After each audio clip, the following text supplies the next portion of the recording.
প্রকৃতির অবারিত দান এই কচু শাক, যার গুণাগুণ বলে শেষ করা যাবে না। আমি সবসময় চেষ্টা করি খাবারের পুষ্টিগুণ শতভাগ বজায় রেখে রান্না করতে। তাই আজ কোনো বাড়তি তেল ছাড়াই একেবারে স্বাস্থ্যকর উপায়ে এই শাক তৈরি করছি। প্রকৃতিতে অযত্নে বেড়ে ওঠা এই কচু শাক রান্নার পর ঠিক মোমের মতো নরম হয়ে মিশে যায়, যা দেখতে যেমন চমৎকার, খেতেও তেমনি সুস্বাদু। আমি এখানে কাঁচামরিচ, সামান্য লবণ দিয়ে শাকটা সিদ্ধ করতে দিয়েছি। রান্নার এই পর্যায়ে শাক থেকে যে পানিটা বের হয় তা শুকিয়ে আসা পর্যন্ত অপেক্ষা করাটাই হলো আসল কাজ।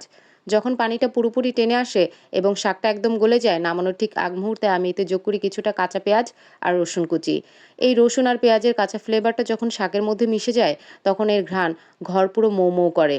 অনেকে হয়তো তেল ছাড়া রান্নার কথা ভাবতেই পারেন না, কিন্তু একবার এভাবে ট্রাই করে দেখুন। এতে শাকের আসল রং এবং স্বাদ দুটোই বজায় থাকে। আর শরীরের জন্য তো বটেই, হজমের জন্য এটি দারুণ উপকারী। তেল মশলার ভিড়ে আমরা অনেক সময় সবজির প্রকৃত স্বাদ হারিয়ে ফেলি, কিন্তু এভাবে রান্না করলে আপনি প্রকৃতির আসল স্বাদটা সরাসরি উপভোগ করতে পারবেন। সুস্থ থাকতে এবং খাবারের ভিন্নতা আনতে এমন সহজ আর অর্গানিক রেসিপির কোনো বিকল্প নেই।